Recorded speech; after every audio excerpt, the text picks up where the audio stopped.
Hi, welcome to the Andrew Buckle Bookshelf Tour. This is the Untold Tales of Spider-Man. Now obviously I've got a lot more omnibuses just to quickly go through, but this is a collection of lost tales, the stories that were in the Ditko period. Now they've been retrofitted, so some of them you think, really, that's really pushing some of them, but still, I really genuinely enjoyed a lot of it, not all of it.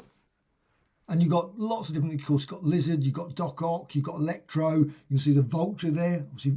And also you've got the X-Men in the original. And that one, I love that Spider-Man one with Submariner and Human Torch. That was a great one. Really enjoyed it. And I bought a number of these in comic form. Got this one, of course, Goblin there, and many others. So I've read them before. So it was nice just to get them in a complete run through so I could feel the whole story. Because sometimes when I pick them up, sometimes you get them here, get issue 3, get issue 10, issue 6, and you sort of don't really feel sort of the whole story. Now, the artwork is unusual. Some of the early artwork is very odd. That's okay, nothing wrong with it, but it does change. So you go on later and you've got that sort of artwork. It does go into more sort of conventional comic book style. And of course, Human Torch, Sue Storm, everyone turns up. The kitchen sink, you've got all your usual favourites, but also you've got many of the other characters that only had minor roles in the early days. Sometimes they would like have a very, very tiny walk-on appearance. Now they had quite a bit. And of course, now Aunt May's a bit odd in this. I always quite often felt that Aunt May was like always in a terrible state and really but here, so with the way that she's been drawn is very odd at times. There's a sort of, I don't know, I can't really put my finger on it, I'm going to say, but it's just odd. But anyway, you've got here the Black Knight. Now, Black Knight, of course, was a Giant Man character, and there's quite a few of this. You've got like the Hawkeye, obviously Iron Man character, obviously battles Iron Man. I'm not certain about the timing of these. I'm certain they've probably been worked through, so I guess it must be right. But of course, Black Widow, Natasha, etc., all those sort of characters. The Headsman, again, a character I'm not familiar with. And there's quite a few new characters that sort of totally been retrofitted. But you've got, of course, the old favourites, like the Vulture. I'm not certain, does the Terrible Tinkerer turn up? I'm certain he probably was in there. I can't remember if he is or not. But it's just, you got obviously the Hulk and many others turn up. I really enjoyed it. It's a great little collection. It's quite a reasonable read. It doesn't take too long to go through all these stories. And they're nice sort of feel that time. Because quite a lot of series you think, why isn't there the Untold Tales of Fantastic Four? The Untold Tales of the Avengers? They probably have done that as well. I think they did one with the Avengers, and it was sort of, I don't know. Anyway, it would be nice if they did the whole range of them as Untold. Why not retrofit loads of different stories? But this one, Bronze Age Batgirl, this is volume 2. I've also got the volume 1. I haven't actually read volume 2. When I picked this up a few minutes ago, I thought, I hadn't even realised I got it. It was one of those books I bought, and it's just been sitting obviously on my shelf for a long time, and it's just unread. So, but this one I did read, volume 1, and I enjoyed it. I really enjoyed it. I enjoyed buying them at the time. I love these stories. And the weird thing is, it says Bronze Age. When I first opened it, I thought, very odd, because it's going back, this one I think is like 1967. Meet the New Batgirl. I had that issue a long, long time ago. Yes, I think it's not January 1967, the $1 million debut of Batgirl. And the artwork's fine, nothing wrong. I mean, obviously it's in the standard style you might like or might not like. You might like the original comics. I really wish that all these companies would bring them out in the original format as well as this nice, super cleaned up format. Obviously, some people like one format, but it would be nice to actually have these copies sort of done, properly scanned in a clean copies, of course. And you've got here, Batgirl's costume cut up. There's a lot of great stories. Batgirl, as well as obviously Batman, but also with Robin as well. Great relationship between them. And some really good artwork. Good old Don Heck. Love Don Heck artwork. Now these books, as always, there you can see, whenever I open these, you often hear cracks and glue. I'm certain they'll be fine for the next 50 or 60, 100 years. But there's some great little stories. You've got some odd ones there. You've got dinosaurs as well. You can't beat a good old dinosaur. But it is the Bronze Age one, it says there. But it's really stretching it back from 1967 to 1977. So it does cover a sort of Bronze Age as well as the Silver Age. I guess they wouldn't want to bring out a small little thin volume for the Silver Age. And likewise, this one, Bronze Age Omnibus, covers yet another period. I just was looking at the dates thinking, and there you can see the list there. The artwork looks fine, just flicking through it. Obviously Robin, usual suspects as well, turning up. Lots of other characters. And the artwork looks fine. Really, really good. Again, one day I will actually sit down and read it. But I'm just going to have a quick look at the front because it does say this one starts 1977. You have 1977 all the way through to 1981. It's got an introduction, of course. No extras, which is always a pity. And this has got the Batgirl, the last Batgirl story. You can see there, that's a Batgirl special, March 1988. I assume that Batgirl did turn up after that, so it's obviously not the last Batgirl story. But still, looks very nice. And of course, got the usual adverts there for the various Bronze Age Teen Titans, Brave and the Bold, etc. and Swamp Thing. And this one, X-Men. Now, I haven't read this one either, though I've read all of them when they came out originally. So this one has got the X-Men stories, 176 to 193. But again, Omnibus is always great because you've got them all in a nice run and you can go through them and look at them, think, yes. Whereas before, when I bought them, I'd often buy issues and I'd piece them together a bit later. And often I did that with the X-Men. X-Men 109 all the way through to about, I don't know what it was, about 170, 180. But then I started to get a little bit more patchy in buying them. So I didn't buy them as regularly. They're good stories.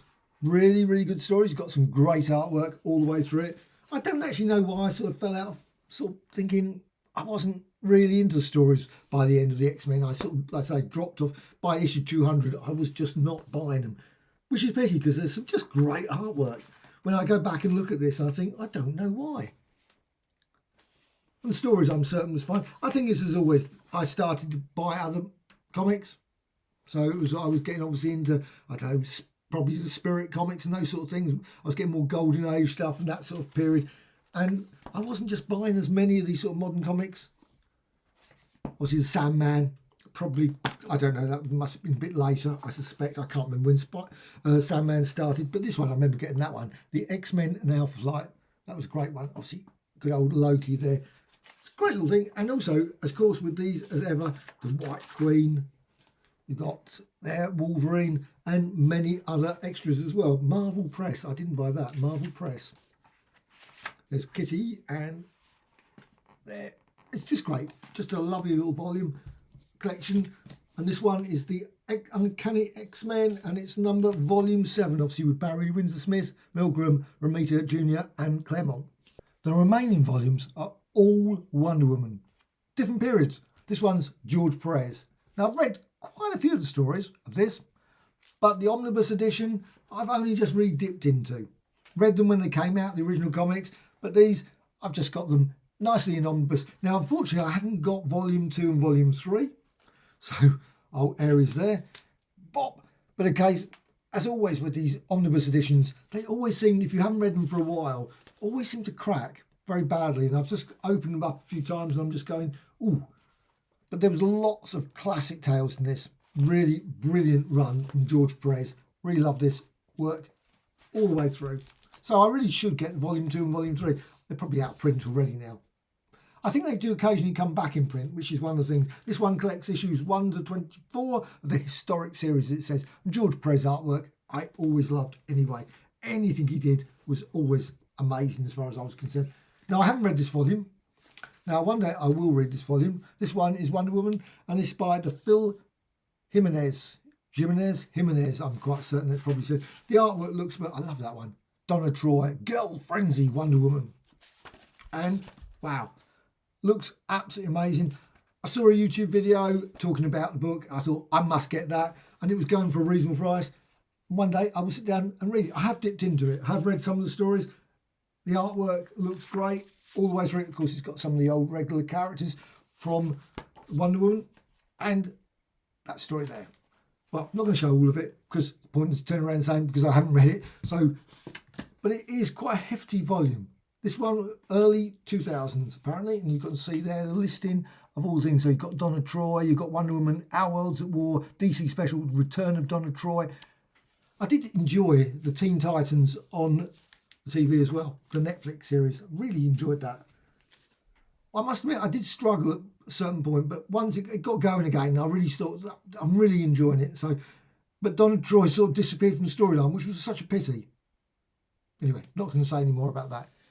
Wonder Woman, the Silver Age Omnibus.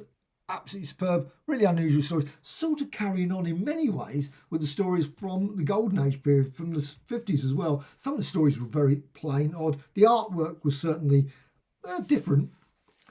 I wasn't a mega fan, I have to say, of Ross Andrew. But over time, I've actually sort of felt a bit better with his artwork. But there were some great stories in here.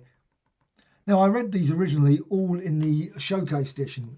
Got the Showcase Volume 1, Volume 2, whatever, of those. And you've got the forward there. I hope they bring out Volume 2, Volume 3, etc. of these ones. But they had some great little tales. Very odd stories there. All the way through. Wonder Woman by I Am Possible. Anyway, the Book of Three Dooms. They had lots of those sort of weird stories. Very unusual. They're aliens and everything else. Everything was thrown in here. Now, the story didn't go like with the George Perez and all that sort of lots of too much Amazon stories. You had, of course, a few like this, where you had like Wonder Girl. You had the Wonder Girl and Wonder Baby and probably everything else. Wonder. And, of course, Merboy and other stories. It's for you, Princess. And, of course, even Etta. Oh, no, it's not. This is Inez.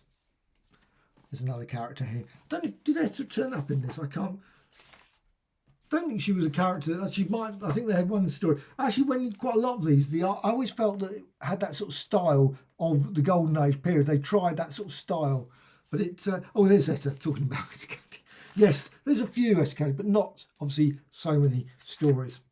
So that's the Silver Age Omnibus. At some point, they'll bring out the new one, another Volume 2. That'd be great. But I love they got all the covers on the back there, and like I say, you can see the ones there battling against a giant. She's in space. The weird one with on fingers there, which is very odd. And there was like a Sphinx one. They did lots of those weird stories. And this period was, I think these were very 50s.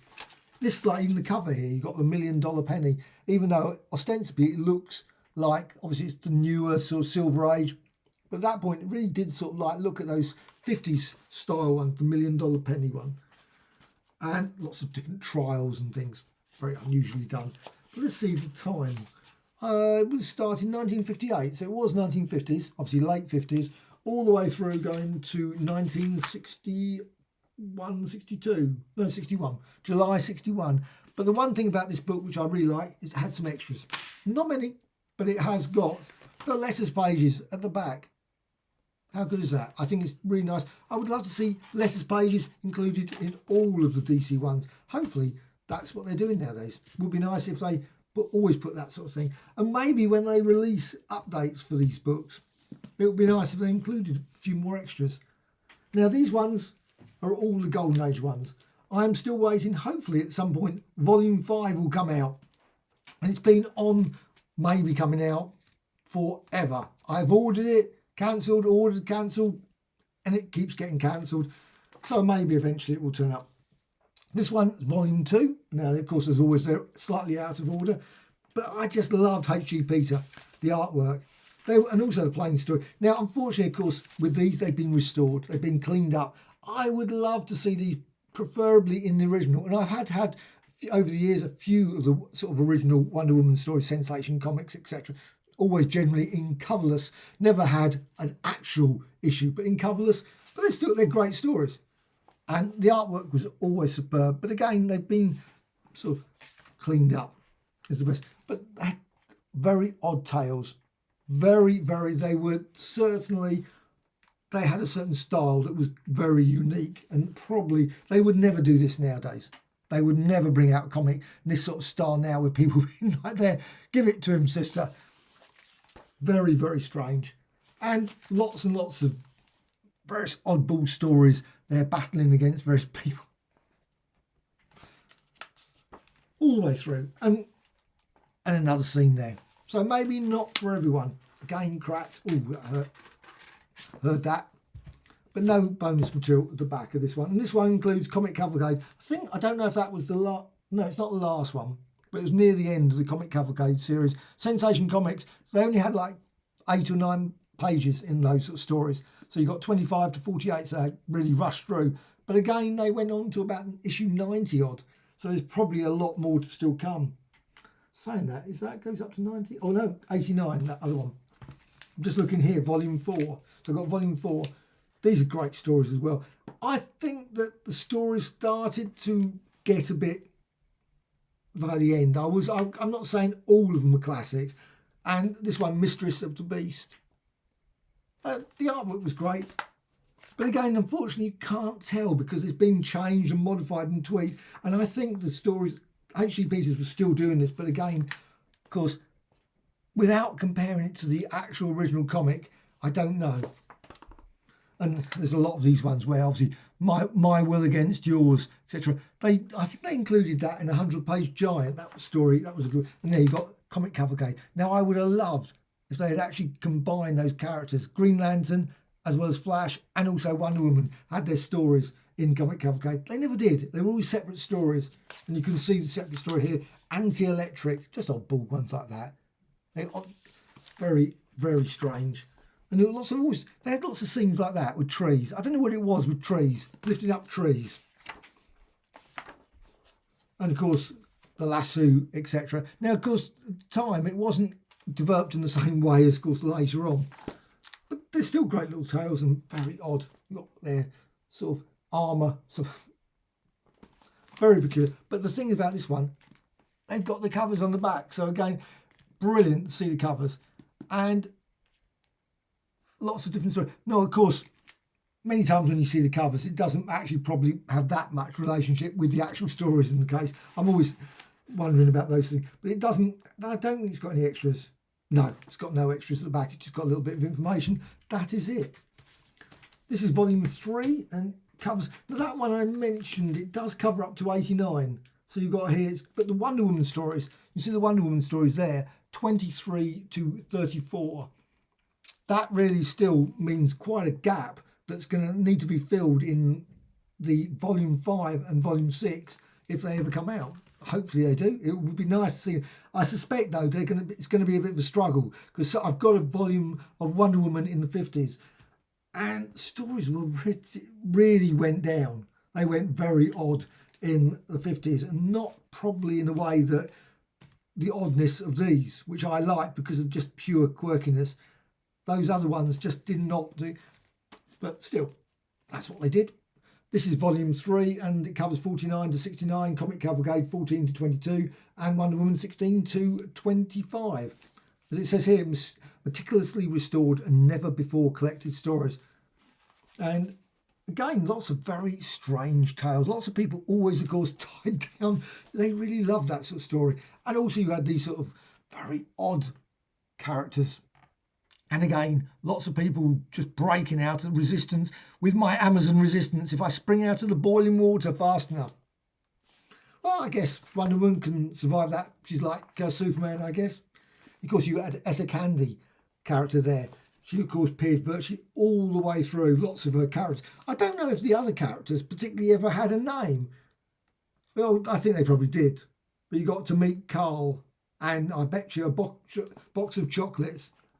But I never felt that those other characters really had any real character. They were just sort of always running behind sort of thing as a group. Still, they could have probably developed. I think they would have done now. If they were doing it now, but you've got Sensation Comics, I'm certain they would have developed all those characters a lot more. That is very... Queen Atoma is shot through the stratosphere onto her atomic planet. Those sort of things. And also I love that, the binoculars as well. You can't beat a good old binoculars scene. But it's full of these sort of very odd stories. And also I love that. Look at that. Just a very unusual way of doing it. Making it obviously darkness. And you've got the scene there. Lovely one. The snow and so on. Now sometimes some of the restorations are a bit odd. I mean, it really starts getting a bit chunky. You know, the artwork, it's not... The line sort of like slightly loses it. Not everywhere, but a few places when you're looking through it like that. And then we're back now to volume 1. Now, this at least does have the All-Star Comics number 8. Of course, that was the first appearance of Wonder Woman. And also, of course, you've got the Comic Cavalcade 1 to 5, Sensation Comics 1 to 24, as well as Wonder Woman 1 to 7. And again, great little cover there. I love those covers. And we've got obviously a nice introduction there, which is always good. And there's the original Wonder Woman. Introducing Wonder Woman, of course, in All-Star Comics number 8. Now, she doesn't, I don't think, turns up in the story in the All-Star Comics. Just in this comic here, where we find a change of... I love the fact that there was... Now, I don't know if they did many stories. I can't remember. I think they probably did. It's a story where you actually find out a little bit more about Diana Prince, what happened to her afterwards. But and of course, if they've been developing it now with Thor and everything, Don Blake and sort of the identity, there would be probably some weird sort of twist that this, happens to absolutely look exactly like her. Very convenient about the story, but they would develop that far more, I'm quite certain.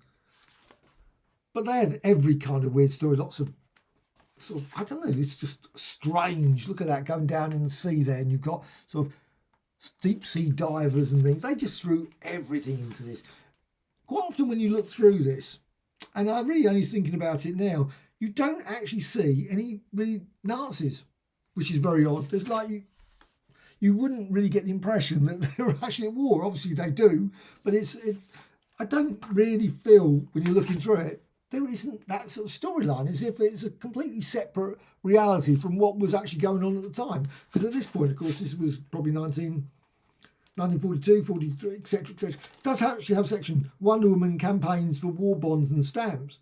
But you've got here the secret city of the Incas, battle for womanhood, Etta Candy and her holiday girls, Mars invades the moon, return of Dr. Psycho. Now, quite a lot, when you look at the old sort of comics, Golden Age comics, most of them were actually set with war stories. Maybe gangs or something that were involved in doing espionage in sort of America. But when you look at this, you've got them sort of there, the gang there going through, doing their, sort of playing their music. There's not really any sort of references to what was happening in the real world, particularly. I mean, you got Professor Psycho. It wasn't sort of like Professor Psycho was sort of signing up or joining forces with the Nazis or anything. There was just not, obviously you did have some reference to war. Obviously you got Steve Trevor there, but it didn't really, you get that feel of so much relating to the war. Well, like I say, one or two stories, but not very much. Even though, of course, she was ostensibly in the war effort. You've got Cheetah there as well. Should you defy Cheetah, my female Hercules disgraced, etc. They had some just very odd stories all the way through this. But again, not so much. I suppose it's a bit plain, but it's very infrequent. And I don't know, there was probably a reason for that, but it's still... Wonder Woman brought not a cape, nor a ring, nor a personal fortune or hidden clubhouse, but a magic lariat that compelled anyone bound to tell the truth. Of course, obviously the lie detector, so there's obviously that.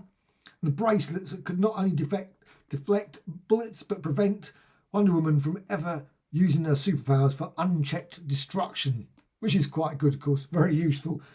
But of course she had lots of great powers. She was basically the equal of Superman, so she didn't need, you could see her. Now, sometimes it was always a thing, of course, certain situations, they always had to introduce those weaknesses. Obviously, like Green Lantern with Wood, etc. back then.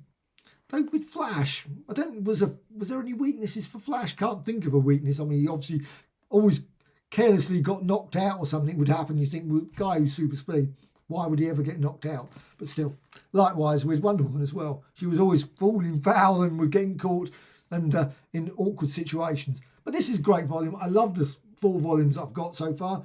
Hopefully, they will finish the series off. It would be really nice to see. But if they don't, they don't. What we've got is great. And I've absolutely loved that. So I think that's all the omnibuses. Now, I was going to hope to put some more omnibuses in.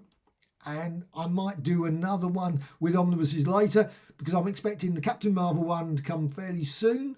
Hopefully it's maybe delivered at some point. And also, likewise, other volumes as well. That's Secret Wars. Secret Wars. Secret Wars. I suddenly had to think what the hell it was called. Yeah. Those sort of books, they've sort of disappeared into the usual thing with omnibuses at the moment. I don't know what's happening. very strange period with getting these things. They take forever, and I just think, oh. But also, hopefully I'll have some other omnibuses as well at some point, because there's a few more on pre-order, so they'll come out, I expect, at some time as well. If you've got any questions, any books you'd like me to review maybe a little bit more, possibly not the Wonder Woman ones, because I think people probably, they're not for everyone. They are of a particular taste, and I love the Wonder Woman stories. I just think they're some of the weirdest, quirkiest stories of that period, but I think it would be very hard to review them, really give a full-on review of every single story, because there is a certain style that is really quite dense with all lots of different stories. Anyway, hope you found this of interest, and bye.